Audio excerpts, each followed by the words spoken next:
Ya, saudara, sejumlah obat gratis telah diberikan oleh pemerintah. Tentunya kita juga harus cermat dalam mengonsumsi beberapa obat yang diberikan, khususnya obat yang menyangkut antivirus dan antibiotik.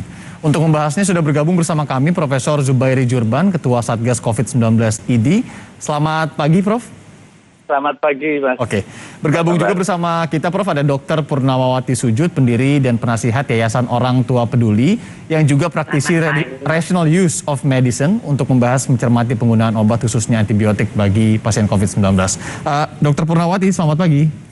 Selamat pagi. Ya, saya ke Prof. Zubairi dulu. Prof, kalau ada dari berita tadi kan 2 obat kemudian di revisi penggunaannya begitu ya.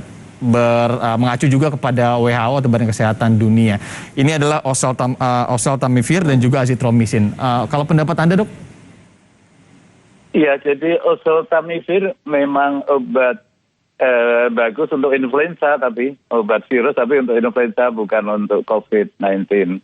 Jadi kalau ada influenza selain COVID ya boleh, namun di Indonesia saya kira amat sangat jarang. Jadi prinsipnya oseltamivir bukan obat untuk COVID-19. Sedangkan azitromisin adalah obat antibakteri. Kan ada berbagai macam kuman mikro yang bisa menyerang kita, bisa jamur, bisa bakteri, bisa virus, bisa yang lain. Azitromisin adalah obat untuk bakteri, sedangkan COVID-19 penyebabnya adalah virus. Jadi azitromisin tidak seharusnya diberikan pada sebagian besar pasien dengan COVID-19. Sebagian kecil pasien COVID-19 memang juga disertai infeksi bakteri sebagai infeksi sekunder. Dalam hal ini ada pembenaran, namun itu tentu harus ditentukan oleh dokter. Oke, jadi 2 obat ini kemudian direvisi oleh beberapa organisasi kedokteran juga. Kemudian kalau khusus azitromisin ini benar berarti dalam bentuk yang antibiotik begitu ya penggunaannya ya, Prof? Iya, benar. Bahkan di penelitian yang terbaru ada 10 negara Afrika sana juga banyak sekali pakai, kemudian diperbaiki, dikoreksi, dan kalau di WHO ada website namanya Mythbuster, jadi untuk mitos-mitos yang keliru itu diperbaiki di website di situ, termasuk mengenai azitromisin jangan dipakai rutin untuk penyakit COVID-19. Sorry, Prof, maaf saya potong sedikit. Sebenarnya apa mitos-mitos tentang azitromisin terkait dengan antibiotik ini khususnya, Prof? Iya. Azitromisin adalah antibiotik. Antibiotik amat sangat penting untuk menyelamatkan nyawa orang dengan infeksi, tapi infeksi bakteri. Kalau dipergunakan sembarangan, terlalu banyak, tanpa indikasi yang benar, akan timbul resistensi. Yang resisten bukan kita, namun bakterinya. Jadi bakteri yang terlalu sering dapat azitromisin ini kemudian menjadi resisten. Nah, kalau dia resisten terhadap azitromisin, maka bakteri ini kemudian menjadi sulit diatasi. Yang sekarang relatif mudah beberapa bakteri diatasi. Jadi jangan pakai azitromisin kecuali memang terbukti ada infeksi bakteri selain COVID-19. Kecuali ada infeksi bakteri ya, meskipun ini terkait dengan COVID-19, tapi kalau tidak ada infeksi bakteri seperti yang Prof katakan tadi, diimbau untuk tidak menggunakan azitromisin atau antibiotik begitu ya, Prof ya? Benar ya. Oke, saya ke Dr. Purnawati dulu. Dokter, ini kalau di Yayasan Orang Tua Peduli sebenarnya semangatnya kan salah satunya adalah mengedukasi pasien ya. Bagaimana kemudian pengobatan yang tepat, kemudian bagaimana juga fungsi dari obat-obatan tertentu. Termasuk salah satunya antibiotik, betul ya, Dok? Betul. Mungkin bisa disampaikan, diceritakan lebih dalam, Dok, sebenarnya apa sih yang ditemukan oleh Yayasan Orang Tua Peduli di lapangan selama ini di Indonesia, apalagi juga 1,5 tahun terakhir ini dalam penggunaan antibiotik di tengah penanganan COVID-19 ini? Ya, sebetulnya terkait antibiotiknya semua sudah dikemukakan oleh Prof. Zubairi. Nah, kami dari Yayasan Orang Tua Peduli sejak tahun 2003, kami yakin bahwa melalui upaya edukasi kami bisa sedikit demi sedikit meningkatkan literasi konsumen kesehatan di Indonesia. Karena kami berpendapat bahwa konsumen kesehatan punya peran penting dan juga sekaligus punya tanggung jawab besar untuk membantu bergandengan tangan meningkatkan kualitas layanan kesehatan. Jadi salah satu isu penting yang kami selalu edukasikan kepada pasien terkait penggunaan obat rasional dan patient safety itu salah satunya adalah penggunaan antibiotik yang bijak atau kita singkat dengan program SUA, Smart Use of Antibiotics. Please handle antibiotics with care. Gitu. Jadi gunakanlah antibiotik dengan bijak, dengan hati-hati, gitu ya. Kami beritahukan bahwa antibiotik itu gabungan dari dua kata, anti dan bios. Bios itu dari bahasa Latin yang artinya kehidupan. Nah, jadi antibiotik itu membunuh mikroba yang merupakan makhluk hidup. Dalam hal ini bakteri. Virus, dia mikroba, tetapi dia tidak dianggap sebagai makhluk hidup. Oleh karena itu, antibiotik tidak akan mampu membunuh virus. Seperti telah dikemukakan oleh Prof. Zubairi, terkait tumpangan infeksi atau co-infection, itu beberapa penelitian sejauh ini menemukan bahwa angka kejadiannya rendah dan memang harus dibuktikan dulu, baru kita berikan antibiotik sesuai dengan temuan tersebut. Di lain sisi ada pendapat bahwa azitromisin pada kasus COVID-19 ini diberikan karena dia dianggap memiliki efek memperkuat sistem imun, yaitu dalam bahasa medisnya imunomodulator. Namun beberapa penelitian tidak menemukan bukti yang menyokong pendapat tersebut. Itu dari saya.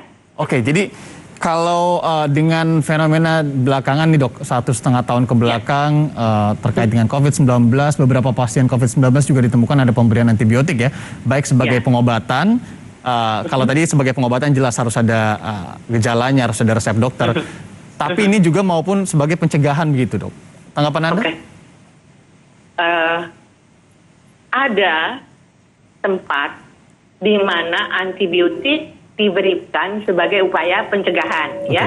Tetapi itu pada situasi-situasi yang sangat tertentu. Misalnya, misalnya pra-operasi yang berat, operasi kepala, operasi jantung, gitu ya. Nah, atau operasi yang potensial tercemar, istilah medisnya operasi kotor atau operasi usus. Tetapi bukan untuk pencegahan secara general. Dan yang lebih membuat kami prihatin, azitromisin itu sekarang bisa dibeli bebas, dijual online. Padahal itu tidak sesuai dengan peraturan. Ikatan Apoteker Indonesia juga sudah sejak lama mencanangkan bahwa antibiotik itu tidak boleh dibeli dan dijual secara bebas. Dan kami khawatirkan masyarakat itu memiliki persepsi yang keliru bahwa azitromisin itu obat anti SARS-CoV-2 atau obat COVID-19 gitu. Itu persepsi yang keliru. Padahal tidak ada sama sekali hubungan azitromisin atau antibiotik bisa mengobati COVID-19 begitu kan dok? Menurut hemat saya, ya tidak ada hubungannya. Oke. Begini. Selama ini sejak 2003 kemudian YOP juga bersemangat untuk mengedukasi, salah satunya jangan ada abuse of atau penggunaan berlebihan dari antibiotik salah satunya. Dok, mungkin boleh yang ditemukan memang ada ketidakbijakan seperti apa sih yang di Indonesia ini yang ditemukan oleh YOP kemudian oleh dokter juga terkait dengan penggunaan antibiotik ini? Ini ceritanya panjang ya. Jadi di satu sisi ada pengalaman beberapa teman saya sendiri gitu ya. Lalu beberapa penelitian. Ternyata saya dokter anak latar belakangnya. Dan ternyata hasil penelitian itu menunjukkan bahwa populasi pediatri itu merupakan populasi yang paling terpapar pada salah guna antibiotik. Salah guna antibiotik ini bisa overuse, jadi penggunaan yang berlebihan, bisa misuse, penggunaan yang keliru, dan bisa underuse. Nah, kondisi yang paling sering di terapi dengan antibiotik itu pada anak, demam, batuk pilek, dan diare. Jadi tahun 2003 itu kami mendirikan mailing list waktu itu ya, baru disusul dengan website.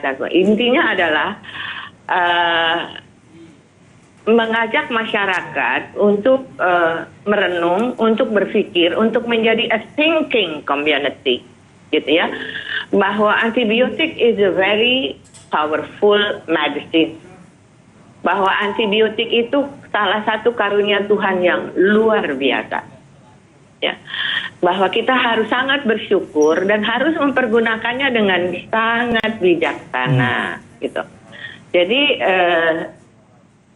kami ingin masyarakat itu memiliki mindset yang benar.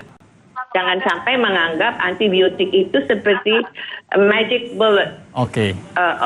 Jangan obat dewa. Kemudian sedikit-sedikit sakit apapun mencoba untuk mendapatkan antibiotik begitu ya?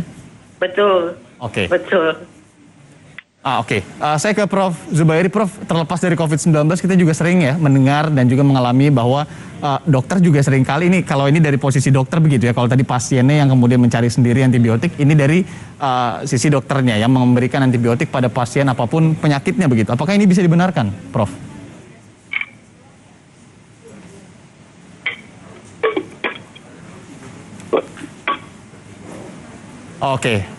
Prof. Zubairi tampaknya ada kendala komunikasi. Saya tanyakan pertanyaan yang sama dulu ke Dr. Purnawati. Dokter, kalau Anda melihat, Anda bisa mendengar suara saya, Dok? Bisa.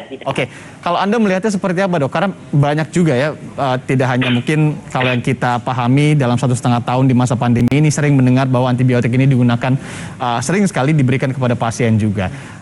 Menurut Anda ini berarti tidak tepat sama sekali ya? Apapun penyakitnya begitu?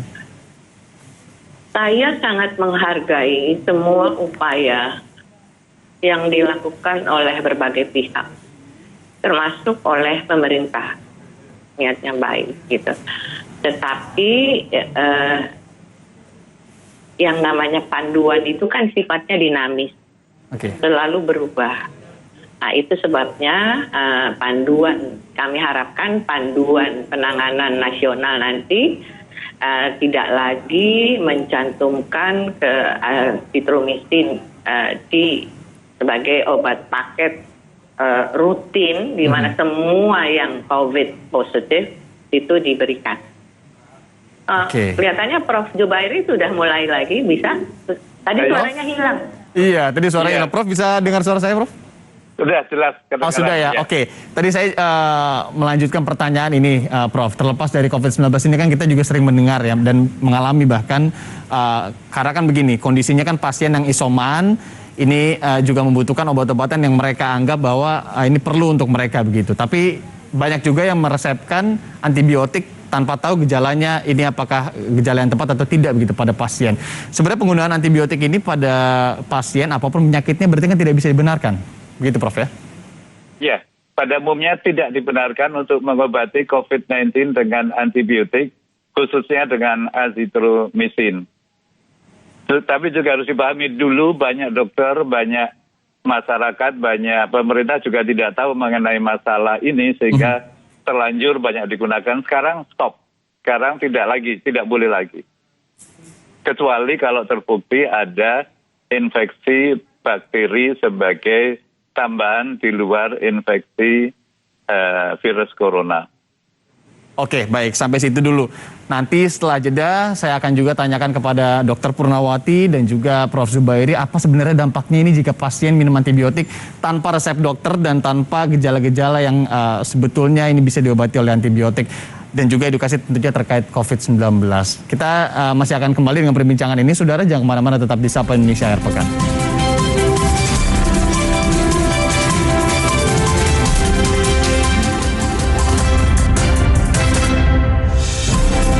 Kembali di Sapa Indonesia Akhir Pekan, saudara, masih bersama dengan Profesor Zubairi Jurban, Ketua Satgas COVID-19 IDI, Ikatan Dokter Indonesia, dan juga Dr. Purnawati Sujud, pendiri Yayasan Orang Tua Peduli, dan juga praktisi Rational Use of Medicine. Saya langsung ke Prof. Zubairi.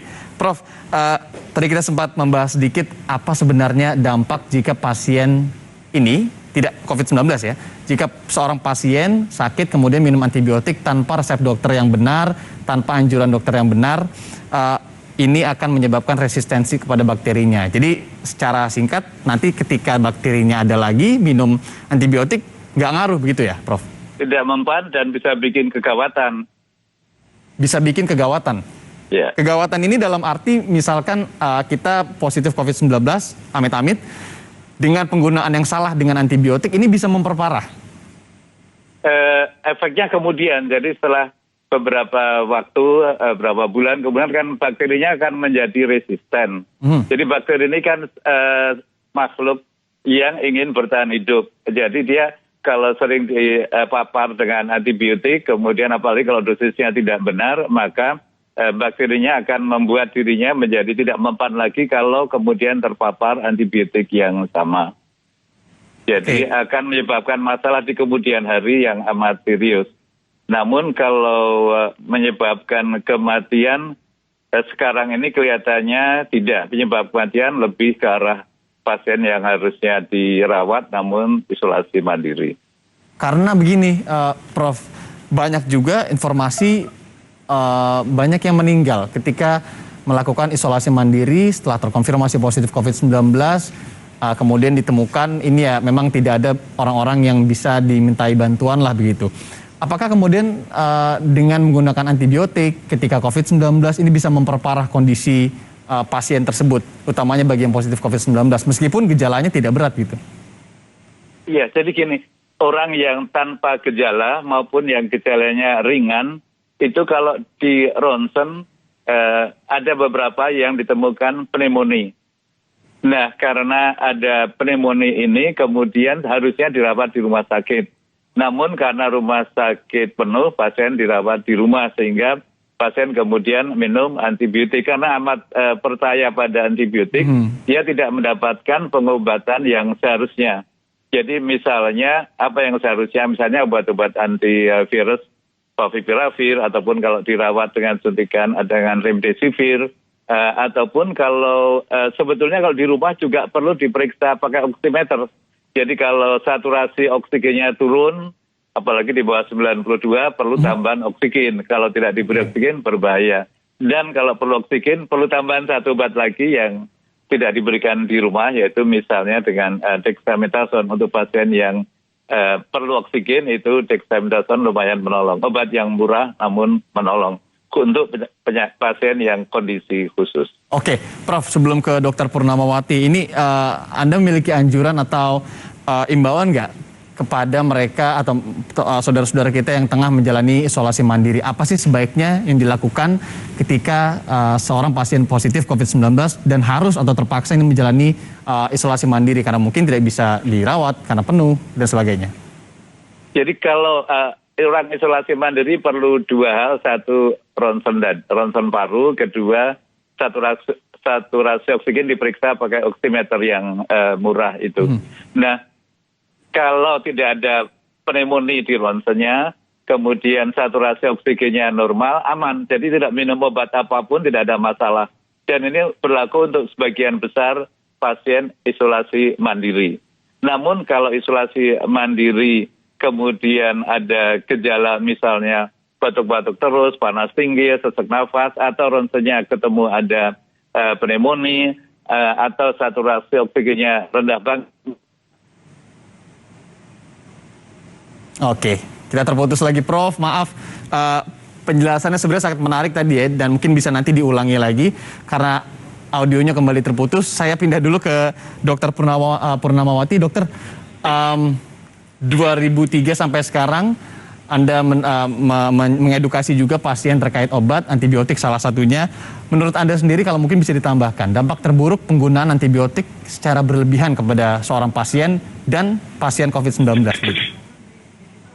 Ya, jadi pada seorang pasien yang tidak menderita infeksi bakteri, misalnya selesma, bahasa Inggrisnya common cold ya, influenza, pada pasien anak dengan gastroenteritis akut atau diare, itu biasanya penyebabnya kan infeksi virus. Tidak ada bakteri jahat di tubuhnya. Okay. Nah, kalau kita mengonsumsi antibiotik,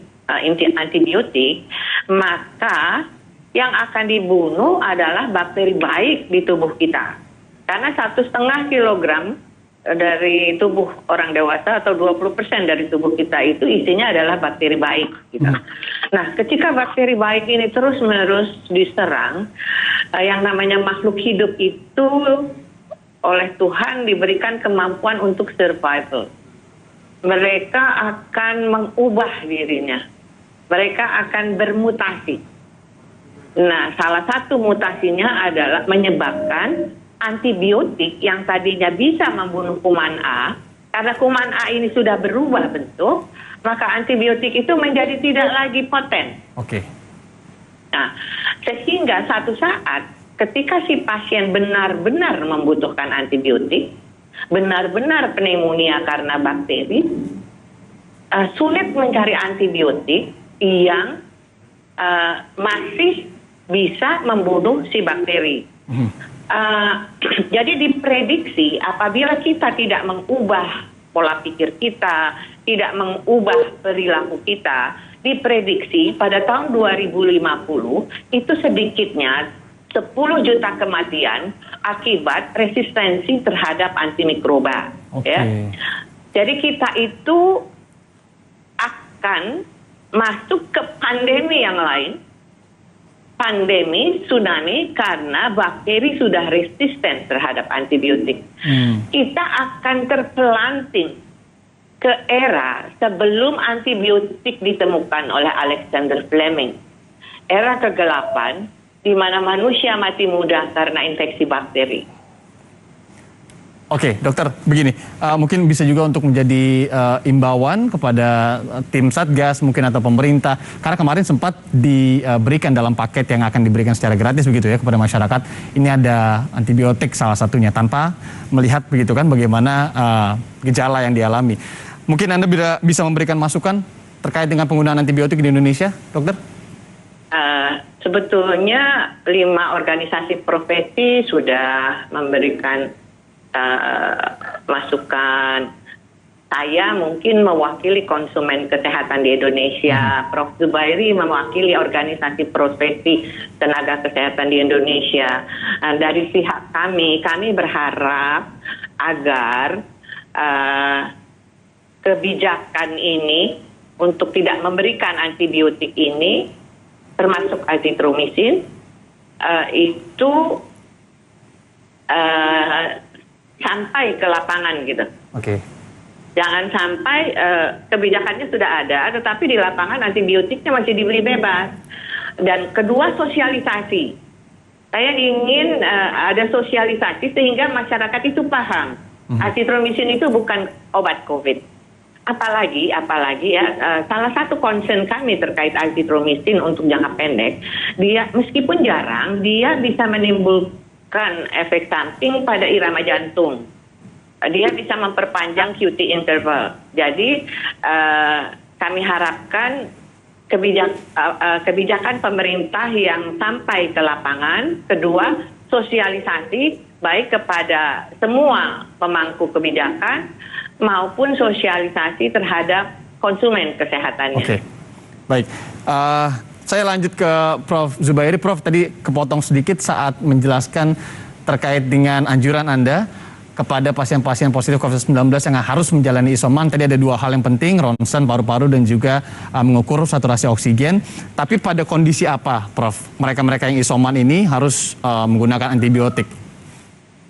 Oh, antibiotik serahkan pada dokter, prinsipnya itu. Serahkan kepada dan dokter, juga ya? Selain mengimbau kepada masyarakat, sekaligus juga mengimbau kepada sejawat dokter-dokter, karena dulu memang banyak dipakai, sekarang mohon tidak meresepkan azitromisin untuk pasien COVID-19 kalau memang tidak terbukti jelas ada infeksi bakteri.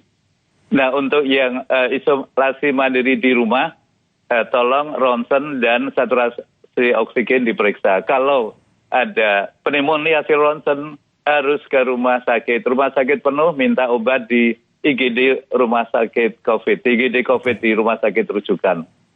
Oke, itu catatannya. Jadi jangan juga kalau tidak terbukti jelas adanya gejala ini jangan menggunakan antibiotik, atau bagi dokter ya juga jangan kemudian menyarankan untuk menggunakan antibiotik. Terima kasih banyak Profesor Zubairi Jurban, Ketua Satgas COVID-19 dari Ikatan Dokter Indonesia, kemudian juga Dr. Purnamawati Sujud, pendiri Yayasan Orang Tua Peduli dan praktisi Rational Use of Medicine, pagi ini sudah memberikan tanggapan dan juga mengedukasi kita semua terkait dengan penggunaan antibiotik di Sapa Indonesia Akhir Pekan. Sehat selalu, sampai jumpa di perbincangan selanjutnya.